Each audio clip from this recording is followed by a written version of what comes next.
Hello दोस्तों, स्वागत है आप सभी का फिजिक्स संसार के इस लेटेस्ट वीडियो में। आज के इस वीडियो में हमारा टॉपिक है प्रतिरोधों का संयोजन। हम लोग पिछले वीडियो में पढ़ चुके हैं कि ओम का नियम होता क्या है तथा प्रतिरोध क्या होता है, प्रतिरोध का मात्रक क्या होता है, विशिष्ट प्रतिरोध क्या होता है। सब कुछ हम लोग पिछले वीडियो में डिटेल से पढ़ चुके हैं और इस वीडियो में हम लोग पढ़ने वाले हैं कि प्रतिरोधों का कॉम्बिनेशन किस प्रकार से किया जाता है। तो प्रतिरोधों के कॉम्बिनेशन की बात करें तो प्रतिरोधों का जो कॉम्बिनेशन होता है ये मुख्यतः दो प्रकार से होता है। एक होता है आपका श्रेणी क्रम संयोजन, इसको हम अंग्रेजी में कहते हैं सीरीज कॉम्बिनेशन, और दूसरा होता है हमारा समांतर या पार्श्व क्रम संयोजन, जिसको अंग्रेजी में कहा जाता है पैरेलल कॉम्बिनेशन। तो हम लोग इस वीडियो में दोनों कॉम्बिनेशन को समझेंगे और दोनों का डेरिवेशन जो है क्लास 10th के बोर्ड एग्जाम में कई बार पूछा जाता है, 12th के दृष्टिकोण से भी काफ़ी ज़्यादा महत्वपूर्ण है और इस पर न्यूमेरिकल जो है काफ़ी सारे पूछे जाते हैं। तो ये टॉपिक आपको अच्छे से समझ में आना चाहिए। तो चलिए शुरू करते हैं। सबसे पहले हम क्या करते हैं, मान लेते हैं हमारे पास जो हम लोग कॉम्बिनेशन करेंगे वो हम करेंगे पहला श्रेणी क्रम संयोजन। श्रेणी क्रम संयोजन, इसको समझते हैं कि श्रेणी क्रम संयोजन होता क्या है। पहले इसको थोड़ा सा हम लोग समझ लेते हैं। जैसे मान लीजिए आपके पास 3-4 प्रतिरोध दिए गए हैं, प्रतिरोध को हम लोग R से प्रदर्शित करते हैं। तो मान लेते हैं हमारे पास 3 प्रतिरोध है, R1 R2 R3 इस प्रकार से, या 4-5 कुछ भी आप मान सकते हैं। और कुछ इस प्रकार से उनको हमने ऐड किया है। 1 हो गया हमारा, ये 2 हो गया, ये 3 हो गया, और भी आप इसमें ऐड कर सकते हैं। अब अगर हम इसी प्रतिरोध को क्या करें, प्रतिरोध को जोड़ने का 2 तरीका होता है। एक होता है सीरीज। सीरीज में क्या करते हैं हम, जैसे ये हमारा पहला प्रतिरोध है, इसमें अगर इस पॉइंट को नाम दे A तो दूसरा पॉइंट होगा B, इसी प्रकार इसको C, इसी प्रकार इसको D। ये 4 पॉइंट है और इन चारों बिंदुओं पर ये प्रतिरोध एक दूसरे से जुड़े हुए हैं।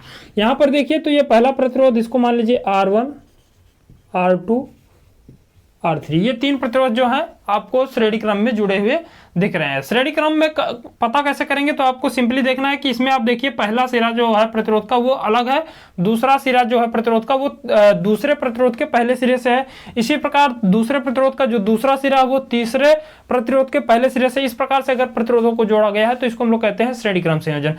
इसमें मान लीजिए कि हम इसको क्या करते हैं, V विभव की बैटरी से इसको हम ऐड कर देते हैं, जोड़ देते हैं। इस प्रकार से हमने क्या किया, V वोल्ट का एक बैटरी लगाया और इससे हमने इसको ऐड कर दिया। अब इसको जब हम इससे जोड़ेंगे तो इसमें क्या होगा, करंट का प्रवाह होगा, यानी इसमें से धारा प्रवाहित होती है। धारा जो होती है वो आपको ध्यान रखना, वो हमेशा प्लस से माइनस की तरफ चलती है।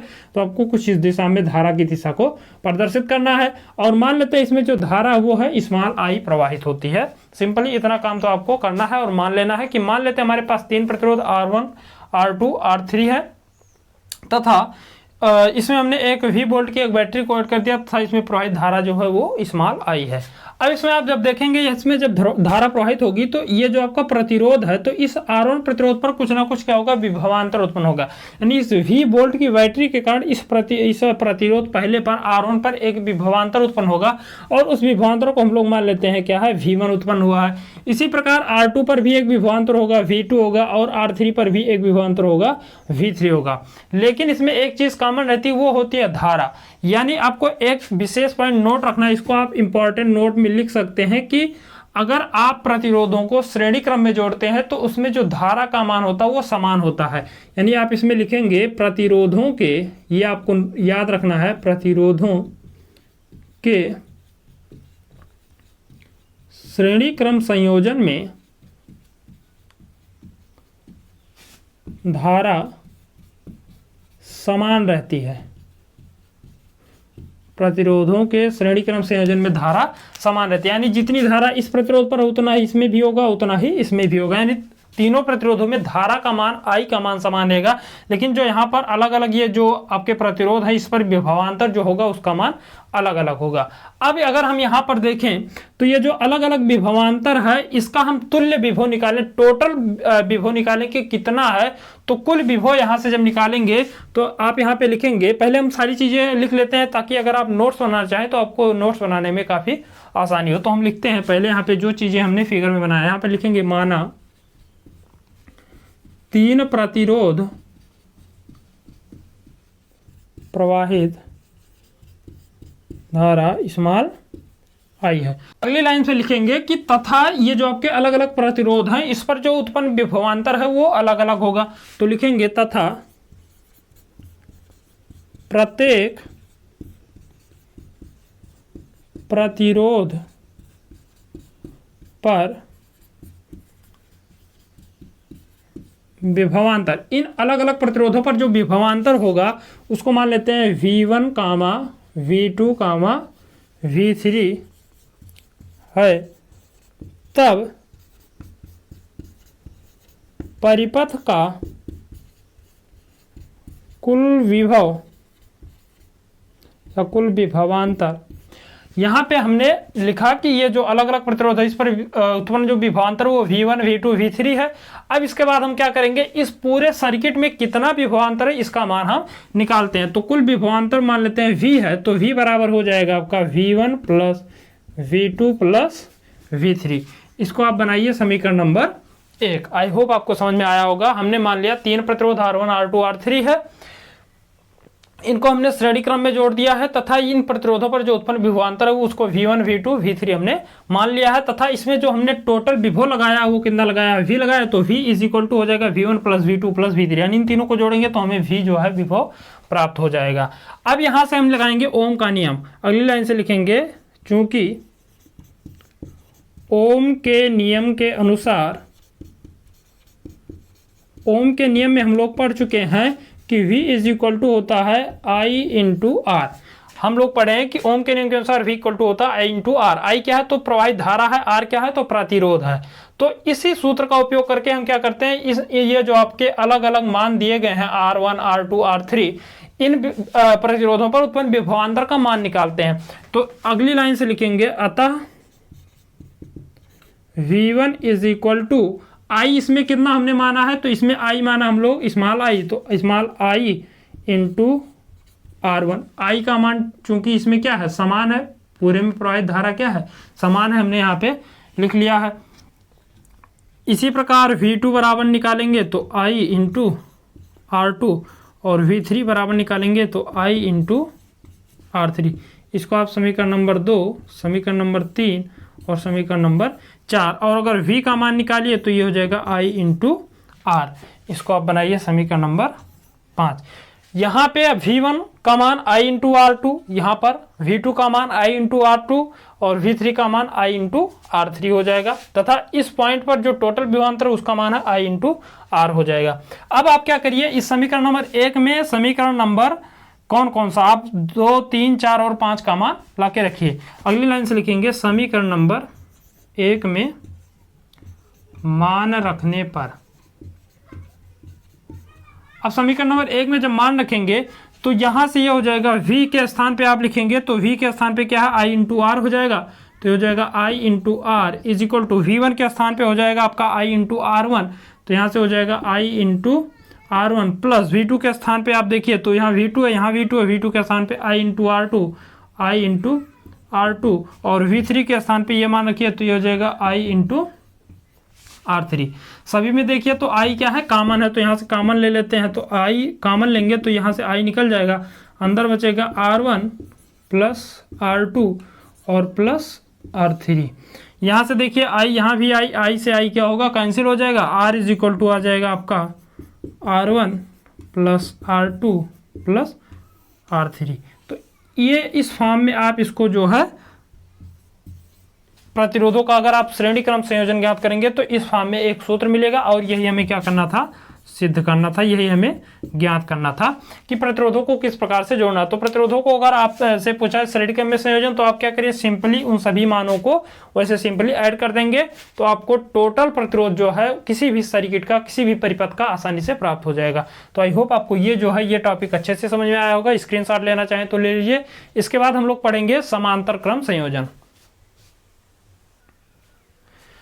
अब हम लोग समझेंगे कि इन्हीं प्रतिरोधों को अगर कहा जाए कि समांतर क्रम में जोड़िए तो आप किस प्रकार से जोड़ेंगे। तो अगला आप हेडिंग डालेंगे समांतर क्रम संयोजन।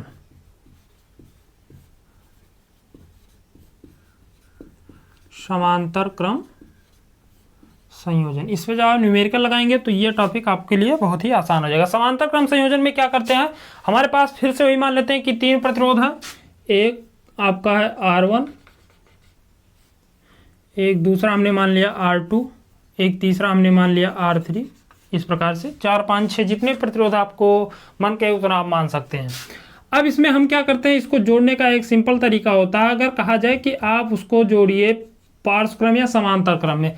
तो पार्श्व क्रम या समांतर क्रम में जोड़ने का मतलब है कि आप जो प्रतिरोध हैं इनके किसी एक सिरे को पकड़िए और इन तीनों सिरों को किसी एक पॉइंट पर ले आइए। आपको ध्यान रखना है समांतर क्रम में प्रतिरोधों के सभी एक हिस्से को यानी पहले सिरे को आपको क्या करना है, किसी एक पॉइंट, इसको हम लोग नाम दे देते हैं ए, इस पर हमने ऐड कर दिया।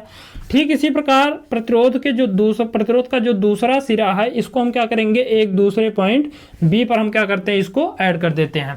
यानी हम लोग श्रेणी क्रम में सीरीज में हम लोग करते हैं कि पहले प्रतिरोध का जो दूसरा सिरा होता है वो दूसरे के पहले में जोड़ते हैं इस प्रकार से। लेकिन इसमें हम क्या करेंगे, सभी प्रतिरोधों के पहले सिरे को किसी एक बिंदु पर, दूसरे सिरे को किसी दूसरे बिंदु पर ऐड कर देते हैं एक ही पॉइंट पर। तो इस प्रकार का जो हमें कॉम्बिनेशन मिलता है इसको हम लोग कहते हैं समांतर क्रम संयोजन कहते हैं। और इस कॉम्बिनेशन में हमने क्या किया, एक V वोल्ट की मान लेते हैं हम लोग बैटरी ऐड कर दिए। इस प्रकार से हमने क्या किया, एक V वोल्ट की बैटरी को ऐड कर दिया, ये प्लस ये माइनस। प्रतिरोध जो धारा इसमें प्रवाहित होती है वो मान लेते हैं स्मॉल I धारा प्रवाहित होती है, और धारा का प्रवाह जो होता है वो आपको याद रखना है वो हमेशा प्लस से माइनस की तरफ होता है। यानी धारा इस दिशा में ऐसे चलेगी, ऐसे इस सर्किट में प्रवाहित होगी। अब इसमें आपको एक चीज ध्यान रखना है, हम लोग पिछले टॉपिक में हमने सीखा कि जो प्रतिरोध होता है जब उसको हम श्रेणी क्रम में जोड़ते हैं तो उसमें धारा जो होती है वो उसके मान में कोई परिवर्तन नहीं होता है, यानी धारा का मान समान रहता है।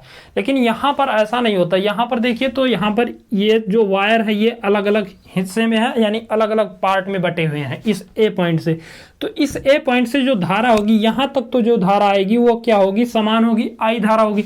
लेकिन यहाँ से इस वायर में धारा कुछ दूसरी हो जाएगी, इस सेकंड में दूसरी होगी, इस तीसरे तार में धारा का मान कुछ दूसरा होगा। उसको हम लोग मान लेते हैं I1, इस सेकंड वाले में मान लेते हैं I2 और थर्ड वाले में मान लेते हैं I3। यानी इन तीनों तारों में जो धारा का मान है वो क्या होगा, अलग होगा। लेकिन इस A से लेकर B के बिंदु A से लेकर B के बीच का जो विभवांतर होगा, यहाँ से लेकर के यहाँ के बीच का जो विभवांतर होगा वो क्या होगा, समान होगा, और वो सभी प्रतिरोधों पर समान होगा, और वो होगा आपका V। यानी इसमें आपको नोट में लिखना है कि प्रतिरोधों के समांतर क्रम संयोजन में विभव समान रहता है। विभव समान रहता है यानी इन अलग अलग प्रतिरोधों पर जो विभवांतर है उसका मान समान रहेगा, केवल धारा का मान अलग अलग होगा। तो धारा जो चीज़ लिखनी है, नोट्स अगर बनाना चाहें तो इससे पहले जो चीज़ हमने माना था वही आपको फिर से लिखना है। हम यहाँ से डायरेक्टली इसको सॉल्व करते हैं। हमने मान लिया है कि 3 प्रतिरोध है और तीनों को हमने समांतर क्रम में जोड़ दिया है, तथा इसमें जो प्रवाहित धारा वो I1, I2, I3 है। तो लिख भी लेते हैं, यहाँ पे लिखेंगे माना I2 तथा I3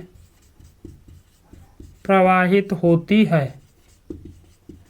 यानी यहाँ पर धारा जो है अलग अलग है, लेकिन इस बिंदु बी पर जब आएगा तो फिर से इसमें जो धारा है वो क्या होगी, आई हो जाएगी। जैसे अगर आप कोई पाइप का टुकड़ा लीजिए, 3 पाइप लीजिए और उसमें पानी बह रहा हो, तो अगर पानी एक पाइप से बहेगा तब तो ठीक है, समान है। लेकिन अगर उसी पाइप में आप क्या करिए, 2 और अलग अलग दिशाओं में पाइप के टुकड़े को ऐड कर दीजिए, तो आप देखेंगे कि उन अलग अलग पाइपों में क्या होगा, पानी का मान अलग अलग होगा।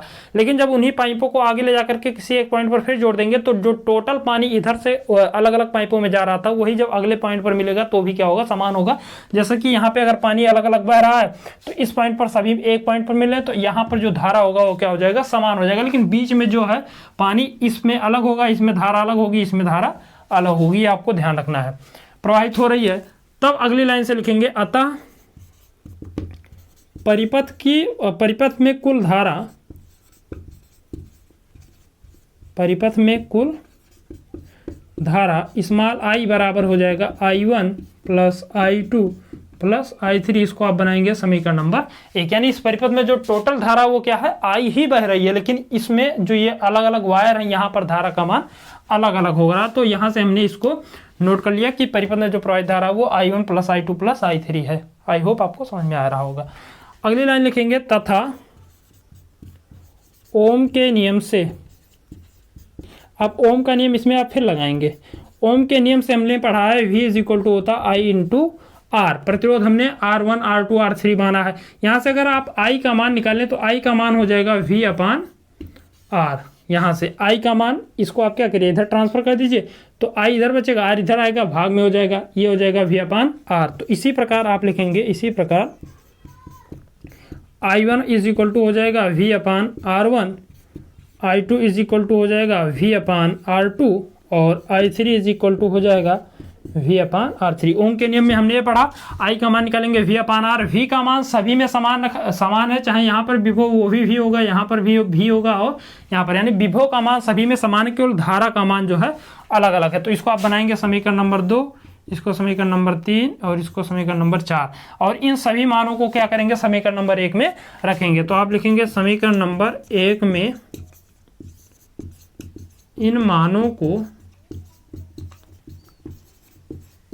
रखने पर, इन सभी मानों को सब समीकरण नंबर 1 में लाकर रखेंगे तो यहां से हो जाएगा आई के स्थान पे आई का मान यहां से निकाले हैं तो यह आया है v upon r is equal to हो जाएगा I1 के स्थान पे, यहाँ से I1 के स्थान पे यहाँ पे मान रखेंगे तो we upon R1 plus V upon R2 plus V upon R3।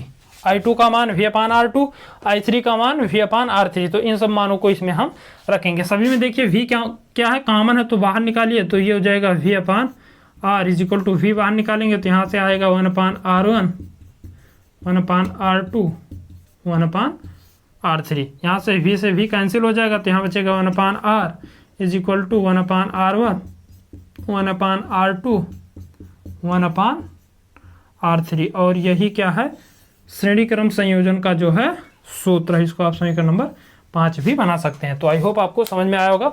अगर आपके पास और भी ज़्यादा प्रतिरोध हो तो अगर यहाँ पे लिखेंगे यदि प्रतिरोधों की संख्या n हो, यदि प्रतिरोधों की संख्या स्मॉल n हो तब small 1 upon R is equal to होगा 1 upon R1 plus 1 upon R2 plus 1 upon R3 plus dot dot dot plus 1 upon RN। यानी जितने प्रतिरोध होंगे सभी को आपको अगर उनको कहा जाए पार्श्व क्रम में जोड़िए तो आपको इसी फॉर्म में ऐड कर देना है। तो आई होप आपको ये टॉपिक जो है अच्छे से समझ में आया होगा। अगर ये टॉपिक समझ में आया तो चैनल को सब्सक्राइब कीजिए, वीडियो को लाइक कीजिए। मिलते हैं अगले वीडियो में, तब तक के लिए जय हिंद।